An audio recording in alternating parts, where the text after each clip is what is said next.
ನಮಸ್ಕಾರ ಸ್ನೇಹಿತರೆ, ಸೈಯದ್ ಸುನಾರ್ ಚಾನಲ್ಗೆ ಸ್ವಾಗತ. ಇವತ್ತಿನ ರೆಸಿಪಿ ಒಂದು ಡಿಫ್ರೆಂಟ್ ಆಗಿರುವ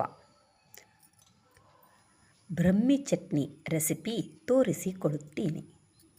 ಇಡ್ಲಿ ಜೊತೆಗೆ ಚಟ್ನಿ ಸೂಪರ್ ಆಗಿರುತ್ತದೆ. ಇದರಲ್ಲಿ ಹಾಕುವ ಸಾಮಗ್ರಿಗಳು: ಮೊದಲು ತೆಗೆದುಕೊಳ್ಳಿ ಅರ್ಧ ಕಪ್ ಆಗುವಷ್ಟು ಶೇಂಗಾ ಬೀಜ,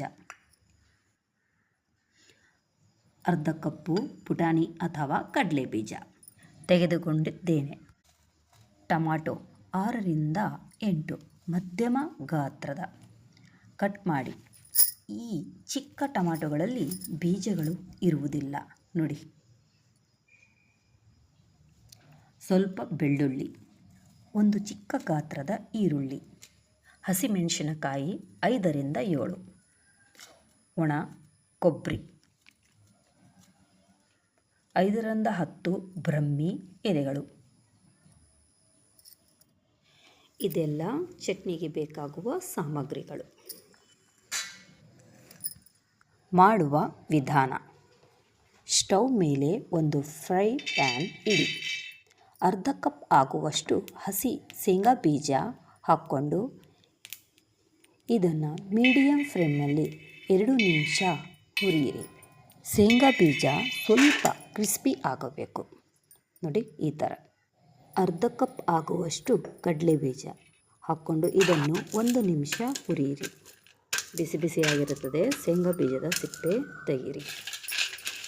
ಕ್ರಿಸ್ಪಿ ಆಗಿದೆ ನೋಡಿ, ಈ ಥರ ಕ್ಲೀನ್ ಮಾಡ್ಕೊರಿ. ಹಾಗೆಯೇ ಒಣ ಕೊಬ್ಬರಿ 1 ನಿಮಿಷ ಹುರಿಯಿರಿ, ಅದು ಚಟ್ನಿಯಲ್ಲಿ ಎಣ್ಣೆ ಬಿಡುತ್ತದೆ. ಇಲ್ಲಿ ಖಾರಕ್ಕೆ ಒಂದು 6 ಹಸಿಮೆಣಸಿನಕಾಯಿ ಹಾಕುತ್ತಾ ಇದ್ದೇನೆ. ಚಟ್ನಿ ಯಾವಾಗಲೂ ಸ್ವಲ್ಪ ಖಾರವಾಗಿದ್ದರೆ ರುಚಿಯಾಗಿರುತ್ತದೆ.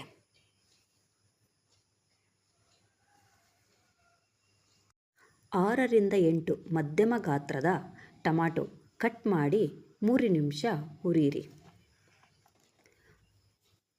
ಹಾಗೆಯೇ ಒಂದು ಚಿಕ್ಕ ಗಾತ್ರದ ಈರುಳ್ಳಿ ನೈಸಾಗಿ ಕಟ್ ಮಾಡಿ ಹುರಿಯಿರಿ.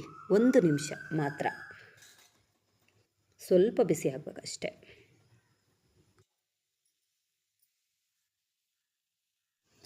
ಒಂದೇ 1 ನಿಮಿಷ ಈ ಥರ ಮಿಕ್ಸ್ ಮಾಡ್ಕೊಂಡಿರ್ತೀನಿ. ಅದಕ್ಕೆ ಮೇಲೆ ಜಾಸ್ತಿ ಮಾಡೋಕ್ಕೆ ಹೋಗಬೇಡ್ರಿ, ನಿಮಗೆ ಚಟ್ನಿ ರುಚಿಯಾಗಿ ಬರುತ್ತದೆ. ಯಾವಾಗಲೂ ಹಸಿಯಾಗಿ ಮಾಡೋಕ್ಕಿಂತ ಈ ಥರ ಹುರಿದು ಬಿಟ್ಟು ಕೂಡ ಮಾಡಿ ನೋಡಿ, ತುಂಬಾ ರುಚಿಯಾಗಿರುತ್ತದೆ. ಇವಾಗ ಸ್ಟವ್ ಆಫ್ ಮಾಡಿ ಕಂಪ್ಲೀಟಾಗಿ ತಣ್ಣಗೆ ಹಾಕಿ ಬಿಡೋಣ. ತಣ್ಣಗಾದ ಮೇಲೆ ರುಬ್ಬಬೇಕು. ಇವಾಗ ತಣ್ಣಗಾಗಿದೆ ನೋಡಿ, ಒಂದು ಪ್ಲೇಟ್ನಲ್ಲಿ ಹಾಕಿದ್ದೀನಿ. ಇದೆಲ್ಲ ಸಾಮಗ್ರಿಗಳು ಮಿಕ್ಸಿ ಜಾರಿಗೆ ಹಾಕ್ಕೊಂಡಿದ್ದೀನಿ. ರುಚಿಗೆ ತಕ್ಕಷ್ಟು ಉಪ್ಪು ಹಾಕಿ. ಚಟ್ನಿಗೆ ಎಷ್ಟು ಬೇಕು ಅಷ್ಟು ನೀರು ಹಾಕ್ಕೊಂಡು ರುಬ್ಬಿಕೊಳ್ಳಬೇಕಾಗುತ್ತದೆ. ಈ ಚಟ್ನಿಗೆ ನಾನು 1 ಗ್ಲಾಸ್ ನೀರು ಹಾಕ್ತಾಯಿದ್ದೀನಿ ನೋಡಿ. ತರಿತರಿಯಾಗಿ ಚಟ್ನಿ ಗಟ್ಟಿಯಾಗಿ ರುಬ್ಬಿದ್ದೇನೆ. ನೀವು ಸ್ವಲ್ಪ ನುಣ್ಣಗೆ ರುಬ್ಬಿಕೊಂಡ್ರೆ ಇನ್ನೂ ಸೂಪರಾಗಿರುತ್ತದೆ. ಬ್ರಹ್ಮಿ ಮಕ್ಕಳ ನೆನಪಿನ ಶಕ್ತಿಯನ್ನು ಸುಧಾರಿಸಲು ಸಹಾಯ ಮಾಡುತ್ತದೆ. ಬ್ರಹ್ಮಿ ಎಲೆಯ ಸೇವನೆಯಿಂದ ಏಕಾಗ್ರತೆ ಮತ್ತು ಗಮನವನ್ನು ಸುಧಾರಿಸಲು ನೆರವಾಗುತ್ತದೆ. ಕಲಿಯುವ ಸಾಮರ್ಥ್ಯ ಮತ್ತು ಬುದ್ಧಿಶಕ್ತಿಗೆ ಬೆಂಬಲ ನೀಡುತ್ತದೆ. ಮೆದುಳಿನ ನರಕೋಶಗಳ ಆರೋಗ್ಯವನ್ನು ಕಾಪಾಡಲು ಸಹಾಯ ಮಾಡುತ್ತದೆ. ವೈದ್ಯರ ಸಲಹೆಯಂತೆ ಬಳಸಿದರೆ ಮಕ್ಕಳ ಮೆದುಳಿನ ಆರೋಗ್ಯಕ್ಕೆ ಉಪಯುಕ್ತವಾಗಬಹುದು. ಇಡ್ಲಿ ಬಿಸಿ ಬಿಸಿಯಾಗಿದೆ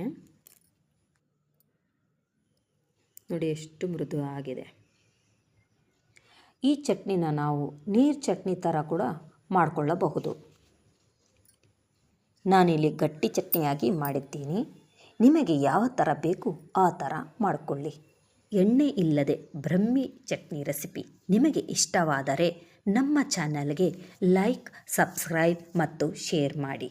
ಥ್ಯಾಂಕ್ ಯು, ಧನ್ಯವಾದಗಳು.